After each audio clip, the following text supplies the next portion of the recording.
আসসালামু আলাইকুম প্রিয় শিক্ষার্থীবৃন্দ। নবম দশম এসএসসির গণিতের সেট ও ফাংশন থেকে পার্ট 5। তো পার্ট 5-এ তোমাদের জন্য আজকে থাকছে তোমাদের মেন বইয়ের যে অনুশীলনী 2.1-এর 7-এর খ, যেটা ক্রমজোড়ের একটি সমস্যার সমাধান করার চেষ্টা করছি। তো এটা এই নিয়মে পরীক্ষায় প্রশ্ন থাকে, তোমাদের স্কুল থেকে বিভিন্ন টেস্ট পরীক্ষা সহ তোমাদের বিভিন্ন পরীক্ষায় জাতীয় একটা প্রশ্ন থাকে নবম দশম এবং এসএসসি পরীক্ষার্থীদের জন্য। তো আজকে আমার কাছে সেখানে 3টে অঙ্ক আছে, সাথে ক, খ, গ। আমি খ যেটি আছে তোমাদের জন্য এটি করার চেষ্টা করছি, কারণ অনেকে ক পারলেও খ পারে না, ক এবং গ পারলেও খ পারে না। তো খ এর জন্য আমি এটা সমাধান করার চেষ্টা করছি তোমাদের জন্য। তো এটা কি দেওয়া আছে এখানে, ax minus ay comma a square minus C square equal 0 comma ay minus cx হলে xy এর মান নির্ণয় করো। তো আমরা জানি ক্রমজোড়ের যদি এই জাতীয় অঙ্কগুলি থাকে, ক্রমজোড় আমরা কেন বলি, কারণ ক্রমানুসারে যদি জোড়, হ্যাঁ, যেমন এখানে দেখো, এখানে একটা রাশি দেওয়া আছে, এখানে কমা, এখানে আবার আরেকটা দেওয়া আছে, এখানে আছে দুইটা, এখানেও ঠিক দুইটা আছে, একটা প্রথমটা, যেমন প্রথমটার জন্য এখানে প্রথমটা আর দ্বিতীয়টার জন্য এখানে দ্বিতীয়টা। তো এটাকে ক্রমানুসারে জোড়, যেটা এটাকে আমরা ক্রমজোড় বলি। তো ক্রমজোড় যদি এভাবে থাকে, এটাকে যেমন একদিকে যদি মনে করো সিম্পল, আমরা এই জাতীয় একটা মান পাবো, এখানে আছে xy আর এখানে আছে 3 2 ইকুয়াল। তো এ জাতীয় যদি হয় তাহলে এখানেও দেখো দুইটা আছে, এখানেও দুইটা, তো প্রথমটার জন্য আমরা প্রথমটা ধরি আর দ্বিতীয়টার জন্য দ্বিতীয়টা ধরি। তো ক্রমানুসারে যদি এভাবে জোড়া থাকে তখন আমরা এটাকে ক্রমজোড় বলি। তো আমি তোমাদের জন্য এটা সমাধান করার চেষ্টা করছি। প্রথমে আমাদের এখানে কি দেওয়া আছে আমরা আগে লিখবো। আমাদের এখানে দেওয়া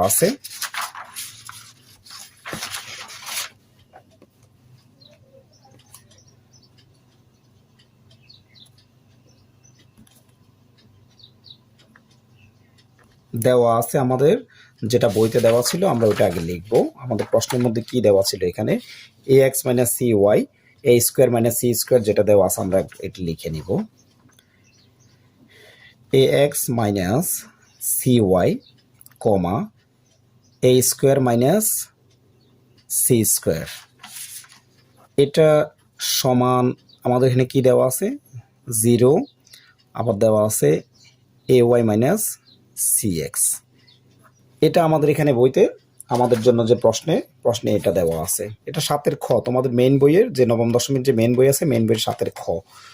আচ্ছা, এখন আমরা দেখছি যেহেতু আমাদের এখানে এটা দেওয়া আছে, আমরা কি লিখতে পারি এখানে, আমরা ক্রমজোড়ের নিয়মানুসারে বা ক্রমজোড়ের শর্ত মতে আমরা লিখতে পারি ক্রমজোড়ের শর্ত মতে অথবা নিয়মানুসারে। আমরা কিভাবে লিখি, ক্রমজোড়ের শর্ত মতে।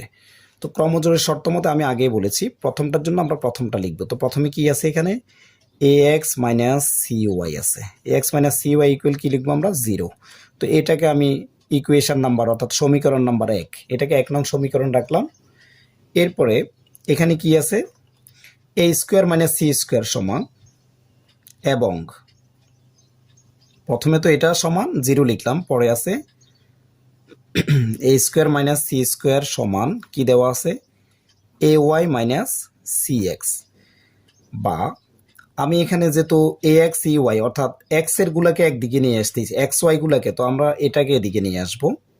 তো আমি এটা লিখতে পারি ay minus cx equal a square minus c square. কিছুই করি নাই, শুধু ay মাইনাস cx এদিকে নিয়ে আসলাম আর a স্কোয়ার মাইনাস c স্কোয়ারকে ওইদিকে নিয়ে গেলাম। এটাকে আমি দিলাম সমীকরণ নাম্বার 2। এটা 1 নং সমীকরণ, এটা 2 নং সমীকরণ। এখন 1 এবং 2 নং সমীকরণের মধ্যে কি করলে, এখানে আছে ax, এখানে আছে cay, এখানে আবার cy, এখানে cx। তো এমন কি করলে যে কোনো একটা রাশি 1 হবে, যে কোনো একটা, যেমন এখানে আমি বলি এখানে ax আছে, যদি এখানে ax থাকতো তাহলে আমরা যোগ বিয়োগ করলে হয়তো ax কাটা যেত, অথবা এখানে cy আছে, এখানেও যদি cy থাকতো তাহলে হয়তো আমরা যোগ বিয়োগ করলে যে কোনো একটা আমরা বাদ দিতে পারতাম।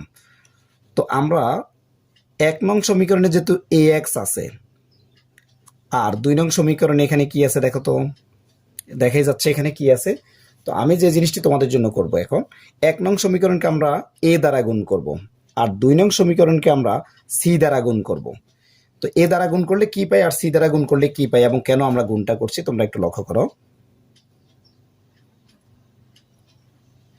1 নং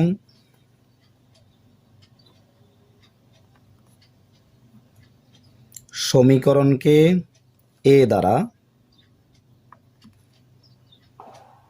এবং 2 নং সমীকরণকে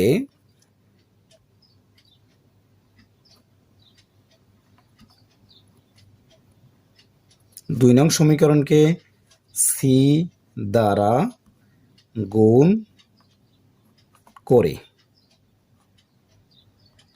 1 নং সমীকরণকে এ দ্বারা গুণ করব, তো 1 নং সমীকরণ আছে এইখানে, তো এ দ্বারা গুণ করলে কি হবে, এটাকে এখানে আছে এ এক্স, যদি আমি এ দ্বারা গুণ করি তাহলে কি পাবো, এ স্কোয়ার এক্স মাইনাস এ দ্বারা গুণ করলে আগে আছে সি ওয়াই, এখন যদি আমি এ দ্বারা গুণ করি তাহলে এ সি ওয়াই ইকুয়াল, আর জিরোকে যদি আমি এ দ্বারা গুণ করি তাহলে কি হবে, যেই কোনো সংখ্যাকে যদি জিরো দ্বারা গুণ করি তাহলে জিরো হবে। যেই কোনো সংখ্যা, যেই কোনো লেটারকে জিরো দ্বারা যদি গুণ করি তাহলে কি হবে, জিরো হবে। এটাকে আমি আবার ইকুয়েশন নাম্বার 3 দিয়ে রাখছি। এরপরে আমি বলেছি 2 নং সমীকরণকে সি দ্বারা গুণ করি, তো 2 নং সমীকরণকে সি দ্বারা গুণ করলে কি হবে, আগে আছে এ ওয়াই, এখন সি দ্বারা গুণ করলে কি হবে, A C Y minus C দ্বারা গুণ করলে কি হবে, এটা সি স্কোয়ার এক্স, আগে আছে সি এক্স, এখন যদি আরেকটা সি দিয়ে গুণ করি তাহলে কি হবে, C square X equal, C দ্বারা গুণ করলে এটা কি হবে, A square C minus C দ্বারা গুণ করলে এটা কি হবে, সি কিউব, আগে আছে সি স্কোয়ার, এখন হচ্ছে সি কিউব।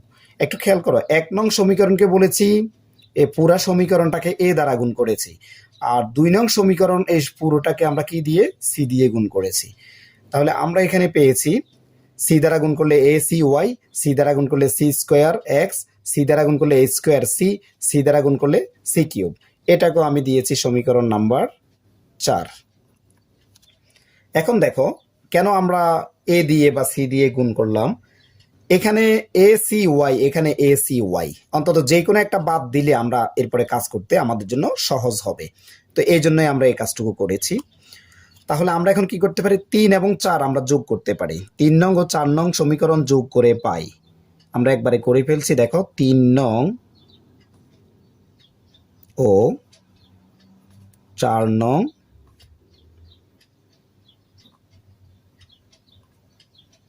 সমীকরণ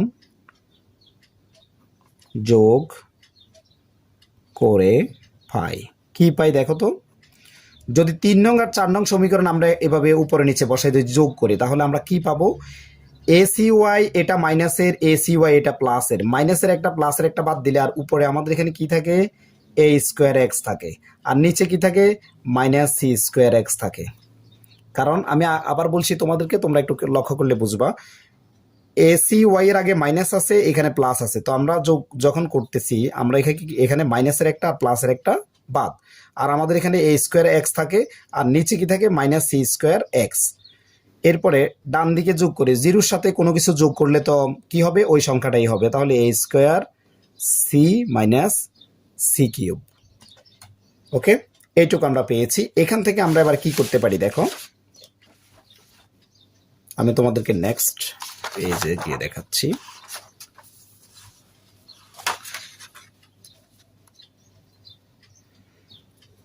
বা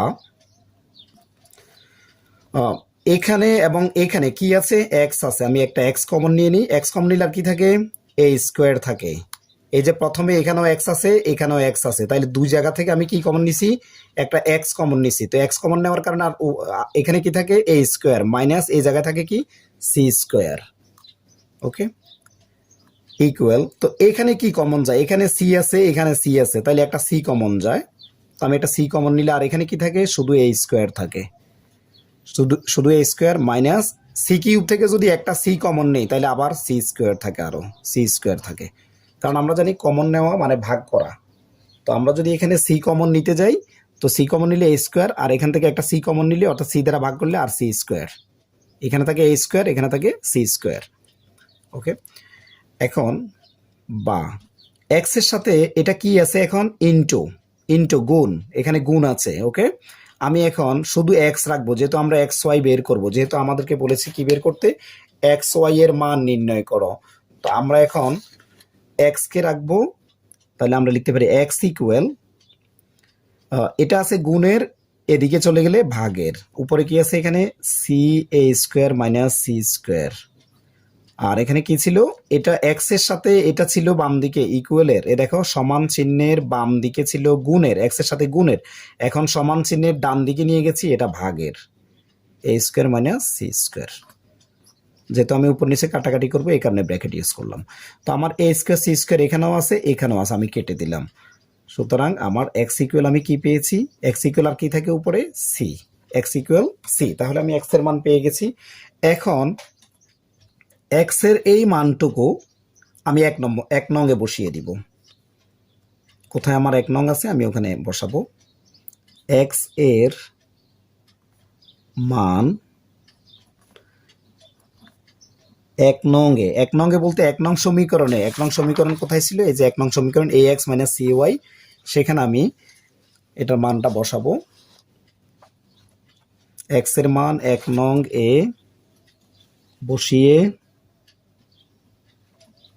হয়, তো বসাচ্ছি আমি এক্স ইকুয়াল সি, তো যেখানে এক্স আছে ওখানে সি বসাবো, তাহলে এ এক্স এর জায়গায় এখন হবে এ ইন্টু এক্স এর জায়গায় কি হবে সি, কারণ এক্স ইকুয়াল কত সি পেয়েছি, তো যেখানে এ এক্স ওখানে এক্স এর জায়গায় সি বসাই দিছি, তাহলে এ সি ইকুয়াল আর কি ছিল সেখানে সি ওয়াই, সি ওয়াই, এটা ছিল সরি এটা সমান না, এটা ছিল minus A X minus C Y, A X minus C Y equal to 0। এটা ছিল আমার এক নং সমীকরণ, A X minus C Y equal 0। শুধু আমি এক্স এর জায়গায় কি বসাইছি, যেখানে এক্স আছে ওখানে এক্স এর জন্য সি বসাইছি, বা এসি ইকুয়াল এসি, এ ইন্টু সি মানে এসি, এসি ইকুয়াল কি, যেহেতু ইকুয়ালের বামে সি ওয়াইটা আছে মাইনাসের, আমি ডান দিকে নিয়ে গেলে সি ওয়াই কিসের হয়ে যাব প্লাসের। ওকে, আবার বলছি, ইকুয়ালের বাম দিকে সি ওয়াই কিসের ছিল মাইনাসের, আমি এখন ইকুয়ালের কোন দিকে নিচ্ছি ডান দিকে, তাহলে সি ওয়াইটা কি হয়ে গেছে এখন প্লাসের। বা যেহেতু আমরা ওয়াই আগে এক্স এর মান বের করেছি, এখন ওয়াই এর মান বের করবো, আমরা সি ওয়াইটাকে বা সি ওয়াই ইকুয়াল এসি, অর্থাৎ এ সি ওয়াইটাকে আগে আনছি এসিটাকে পরে নিছি, যেহেতু আমরা ওয়াই এর মান বের করবো এখানে ওয়াইটাকে এদিকে নিয়ে আসছি, বা Y equal A C divided by C. দেখো তো এখানে সি এর সাথে ওয়াই কিসের আছে ইনটু, এখন আমি যখন এই ওয়াই এর সাথে সিটা যখন ইনটু আছে ইকুয়ালের বাম দিকে, আমি এখন ইকুয়ালের ডান দিকে নিয়ে গেছি, অর্থাৎ উভয় দিকে সি দ্বারা ভাগ করতেছি। আমরা আসল কথাটা হচ্ছে উভয় দিকে সি দ্বারা ভাগ করব, তো সি সি কাটা যাবে আর এদিকে আমি সি দ্বারা ভাগ করে দিছি। বাম দিকে যদি আমি সি দ্বারা ভাগ করি তাহলে সি সি এ কাটা যাবে আর ওয়াই থাকবে, আর ডান দিকেও আমি সি দ্বারা ভাগ করতেছি। তো আমরা এটা তোমাদেরকে অঙ্ক করানোর সময় বলি যে এদিকে সমান চিহ্নের বামে সি আছে গুণের, ডান দিকে গেলে ভাগের, মূলত আমরা উভয় দিকে সি দ্বারা ভাগ করি। তো এখন এখানে সি সি যদি আমরা ভাগ করি বা কেটে দেই তাহলে আমাদের থাকে, সুতরাং কি থাকে ওয়াই ইকুয়াল এ থাকে আমাদের। তো আমাদেরকে বলেছে এক্স ওয়াই নির্ণয় করো, তাহলে আমরা নির্ণয় মান এক্স ওয়াই সমান, সুতরাং আমরা লিখতে পারি,